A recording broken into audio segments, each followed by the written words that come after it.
Olá, sejam todas muito bem-vindas e muito bem-vindos ao podcast da disciplina Gênero, Estado e Processos de Subjetivação, ministrada por mim, Paula Lacerda, no âmbito do PPCIS da UERJ. Hoje eu vou falar um pouco sobre Judith Butler, autora do texto Atos Performáticos e a Formação dos Gêneros, um ensaio sobre fenomenologia e teoria feminista. Como sempre, eu vou falar um pouco sobre o contexto dessa obra, vou falar sobre os universos de diálogo, de vertentes e também de autores que a autora constrói, e eu vou falar também um pouquinho sobre a recepção dos estudos da Butler aqui no Brasil. Como sempre, os conceitos e a teoria a gente discute em sala de aula.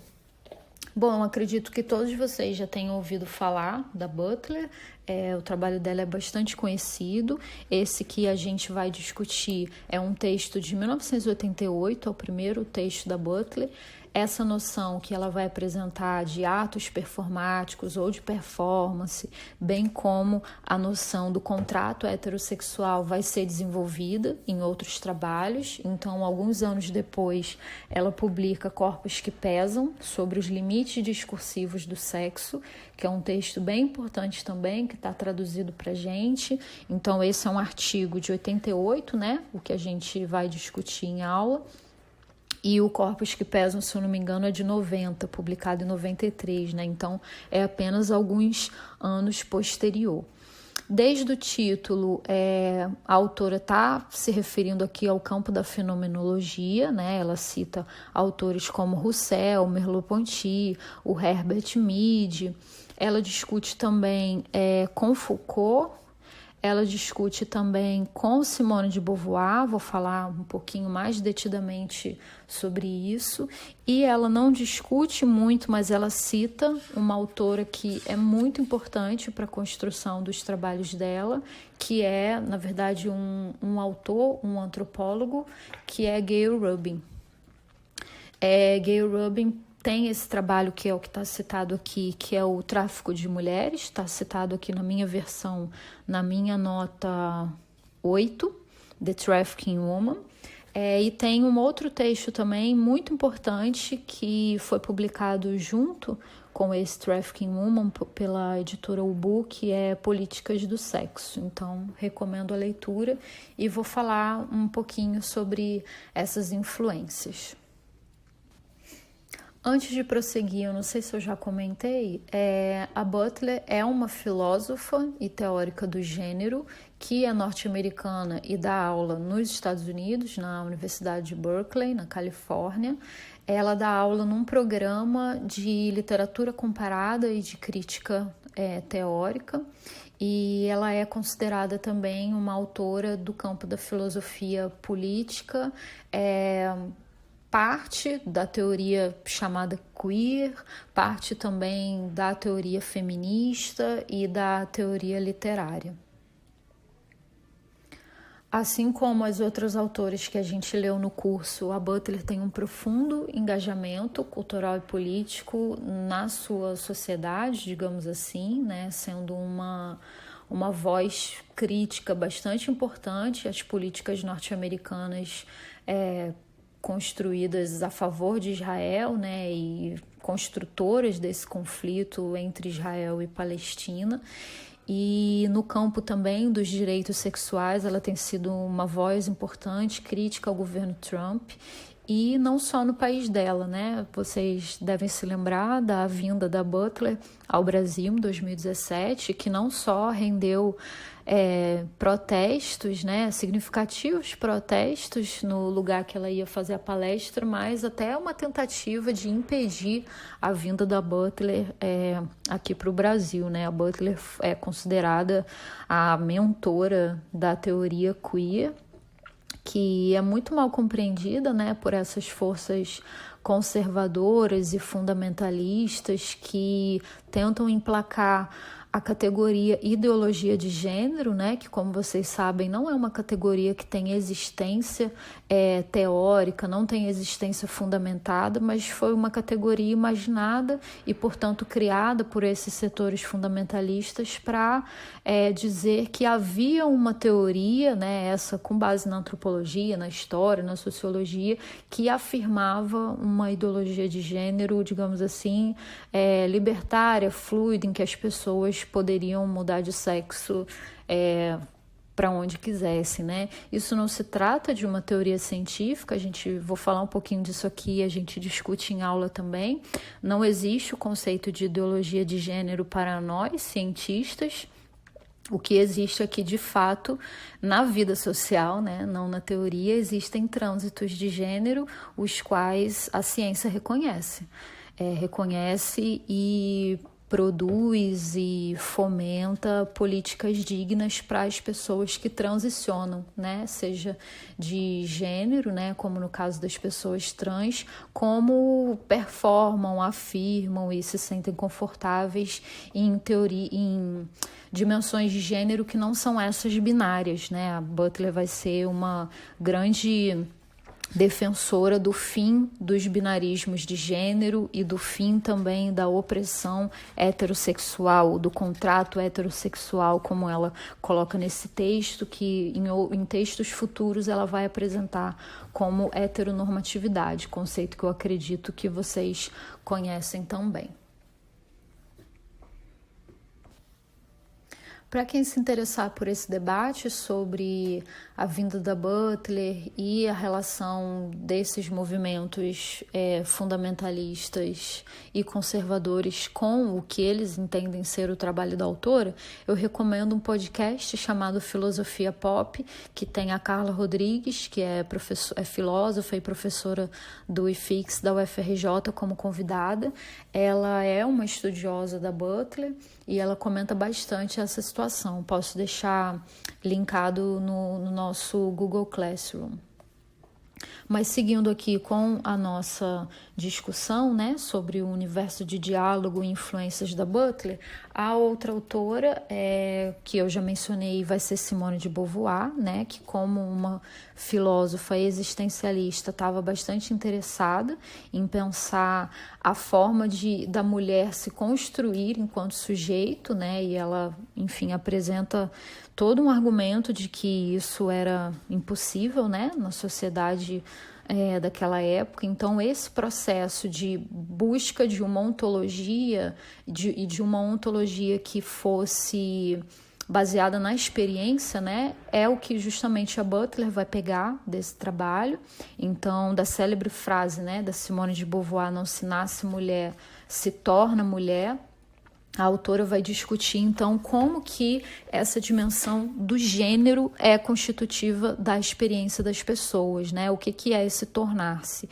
E ela chega nessa discussão, então, que esse tornar-se se faz a partir dos atos performáticos ou atos performativos, que são, na verdade, calcados em normas regulatórias, que é justamente a expressão que o Foucault vai dizer, né? Na verdade, Foucault fala de ideal regulatório e a Butler pega essa discussão do Foucault para pensar, então, quais são essas normas regulatórias, quais as dificuldades de transformá-la e o porquê da sua potência, né? Porque quando se performatiza um ato generificado, né? A nossa forma de andar, a nossa forma de gesticular, a nossa forma de dançar, enfim, 1000 atos que são atos generificados, e esses atos são compreendidos pela autora, pela Butler, como citações, né? Eles são considerados práticas reiterativas e citacionais, né?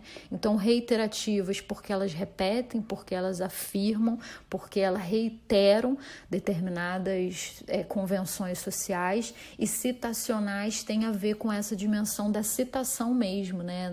Nós sujeitos não estamos apenas nos comportando, né? Não estamos andando apenas, não estamos dançando, nós estamos reproduzindo formas e essa reprodução acaba sendo uma forma também, mais uma forma de restauração da norma, né? Então, o diálogo da autora, a gente falou brevemente disso na aula passada, né? Tem a ver com a discussão Foucaultiana em torno da subjetividade, mas também em torno da relação entre corpo e poder, né? Então, através do conceito de biopoder, a Butler vai trazer essa discussão, né, sobre as formas de governo, sobre as práticas regulatórias. E é em torno desse ideal regulatório, como vai dizer Foucault, que esses corpos são produzidos e que esses corpos são produzidos como corpos governáveis, né? Então, governáveis pelo governo mesmo, mas também governáveis por normas e legislações, governados por ciências, inclusive as ciências da saúde, enfim, por vários tipos de normas, como vocês sabem que o Foucault vai definir. E a outra discussão, que eu acho que seria um avanço, né, em relação ao trabalho da Simone de Beauvoir, é tributária da discussão da Gayle Rubin, que é um antropólogo norte-americano, é também um ativista e teórico da política do sexo e do gênero, né? Ele está citado nesse meu texto na nota 8, o trabalho dele.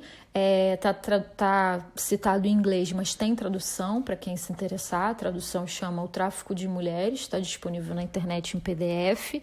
E esse texto dos anos 70, né, de 75, ele é considerado um texto absolutamente inovador, porque nele o autor apresenta não só o gênero como sendo algo passível de construção e de desconstrução, mas também o sexo, né? Então vejam, uma ruptura com a teoria feminista da época, porque a teoria feminista da época estava voltada a pensar o gênero. John Scott, naquele seu artigo pioneiro, apresenta o gênero como uma categoria histórica, como alvo de investimento das feministas, até para denúncia de situações de opressão e de hierarquia. Então, todo o contexto desse momento era em torno da categoria gênero, e Gayle Rubin vai dizer que o sexo era também um produto cultural. A forma como diferenças supostamente anatômicas foram associadas a sexo e nesse sexo foram plotadas diferenças de comportamento, diferenças de poder, é uma história que revela também uma construção social de algo que é visto como sendo do campo da natureza, que é o sexo, né? Então, a forma como esse sexo é classificado não faz parte do contexto da natureza, faz parte também de um contexto sociocultural. E a Gayle Rubin, discutindo com o trabalho do Lévi-Strauss, né, sobre o parentesco, formas elementares de parentesco, aponta enfim, omissões e lacunas e constrói, então, a sua teoria, que é uma teoria bem importante. Então, em torno dessa discussão que o sexo também é interpretado, o sexo também é culturalmente classificado, e essa discussão, não sei se para vocês está assim muito vaga, não sei o quão vocês estão informados por essa teoria, mas eu acho que um bom exemplo para a gente pensar isso são as práticas em torno das pessoas que nascem intersex, né? São casos que poderiam ser compreendidos como o caso da natureza, né? Uma pessoa nasce com um sexo que é considerado ambíguo, e essa forma de classificação também é cultural, né?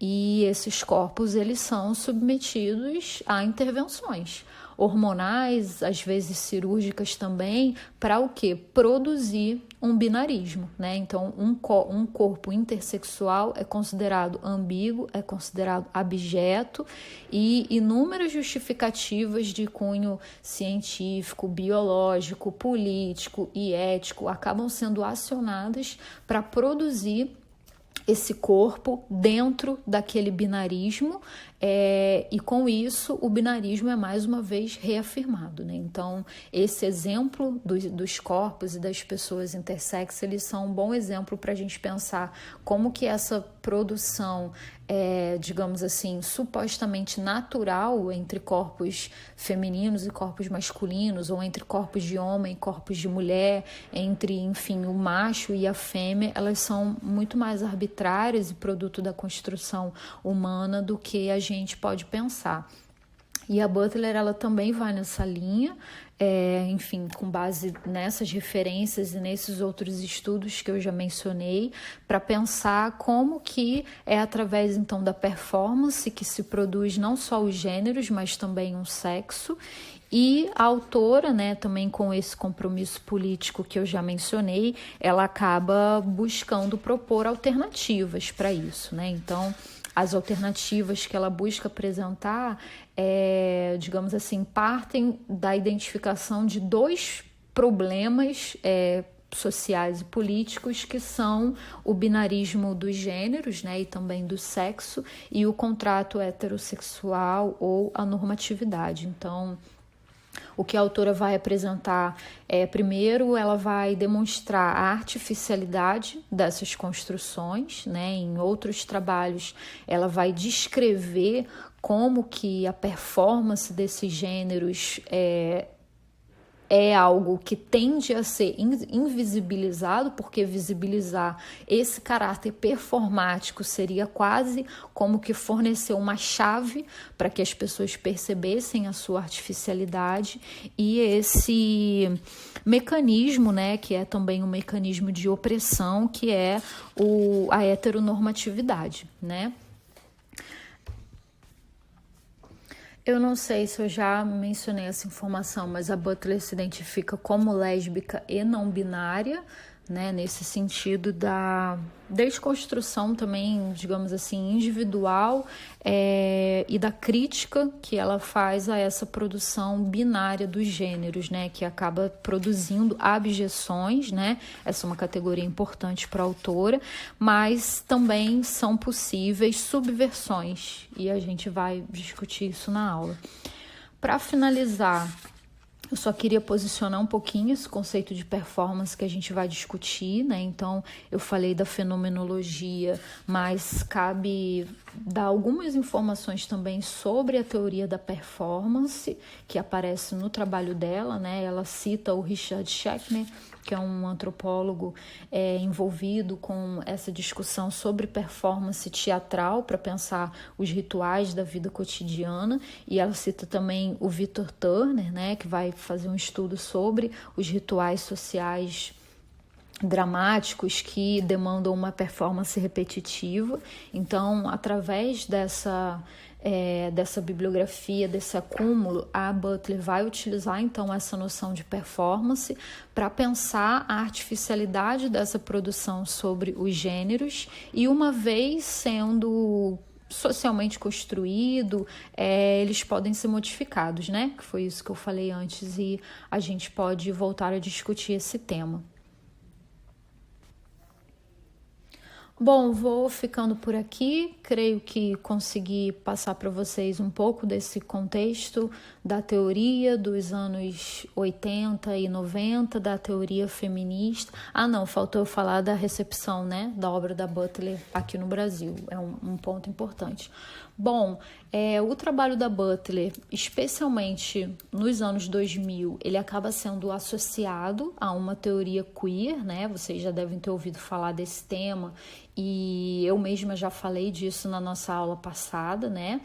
Entre nós, essa teoria queer, da qual a Butler é apenas uma, mas talvez a principal das autoras, foi utilizado no Brasil como uma teoria de combate, no sentido de que a gente também já discutiu, né, dentro dessas diversas categorias, né, de colonial, pós-colonial e anticolonial, a teoria queer também foi considerada como uma teoria de combate, justamente pela potencialidade que ela apresenta de demonstrar opressões e possibilidade de subversões. Então, quem pôde dar uma olhadinha no texto da J. Mombassa ou Monstra Errática, que se apresenta como anticolonial, conseguiu entender bem como que essa literatura é acionada, né, para uma espécie de denúncia, mas também comprometida com a transformação social. O trabalho da Butler, né, por mais que ela esteja discutindo um conjunto muito amplo assim de questões, mas a Butler discutindo com Foucault, discutindo questões de subjetivação, né, ela tem um outro trabalho que é inteiramente voltado ao seu debate com Foucault, depois eu também posso disponibilizar, mas a Butler foi bastante utilizada por autores, especialmente nos programas de pós-graduação, que faziam pesquisas no campo do gênero e da sexualidade, como associada, né, vinculada a esse movimento queer, interessado em desconstruções e transformações e na denúncia, né? Como eu também já falei. Um autor que dialoga bastante com a Butler, que poderia ser, enfim, lido como talvez avançando ou aprofundando alguns pontos da teoria da Butler, é o Paul Preciado, né, que vocês encontram no Manifesto Contrasexual, né, que não é nem uma obra muito nova, mas foi traduzida mais recentemente no Brasil, original de 2002. E diversos outros autores que justamente apontam, né, esses processos que são processos socialmente construídos em desfavor de minorias, como processos que precisam ser transformados. Para algumas feministas e para alguns ativistas do movimento LGBTQI+, do Brasil, a Butler é considerada uma autora não identitária, o que lhes parecia algo despolitizante, né? Então existem também feministas e grupos organizados que não entendem que a Butler apresenta uma contribuição para os estudos de gênero, justamente por essa perspectiva dela de fato ser anti-identitária, né? De fato apresentar a sexualidade como um caminho fluido, mas, na minha opinião, esquecendo esses dois universos de crítica que a Butler acrescenta muito, que é justamente esses que eu mencionei anteriormente, de combater, criticar e mostrar os mecanismos artificiais, tanto do binarismo do sexo e do binarismo de gênero, quanto do chamado contrato heterossexual. Bom, agora sim eu finalizo então esse áudio. Queria só dizer que, além do texto da nossa aula, eu usei para preparar Os Corpos que Pesam, sobre os limites discursivos do sexo. Eu usei o podcast da filosofia pop, em que Carla Rodrigues foi convidada, e eu usei um trabalho da Larissa Pelúcio, que é professora na Unesp de São Paulo, intitulado Traduções e Torções, ou o que isso quer dizer quando dizemos queer no Brasil. Eu tenho acúmulo de algumas aulas e algumas leituras sobre a Butler, que eu usei mais sistematicamente, e um trabalho que eu gosto muito, que marcou bastante o período de quando eu estava fazendo a minha tese de doutorado, é o Antígona's Claim, em que a autora vai trazer uma discussão por dentro da filosofia, por dentro da tragédia da Antígona, sobre um direito familiar versus um direito estatal. Então, essas discussões assim são bem importantes para mim. Outra referência é o trabalho da Butler e da Spivak, que já está disponível no Google Classroom, para quem tiver interesse. E eu fico por aqui. Espero que esse áudio tenha ajudado vocês. Até sexta-feira. Um abraço.